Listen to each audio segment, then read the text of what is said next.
سلام به تمام اعضای گروه، دخترای مهربان، مسئولین محترم. خدا کنه جور و صحت سلامت باشین. دکتر خلیل هستم، رئیس اینستیتوت آسیا.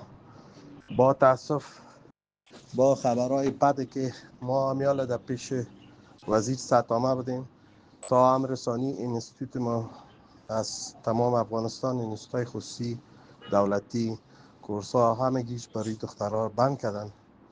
دیگه یک خبر بسیار دردناک است که بر شما میتونم با تاسف دیگه سر صبح تا امر ثانی تا ما و شما اطلاع ندیم شما به اینستیتوت دیگه نیایین، به خاطر که استخبارات میگرده.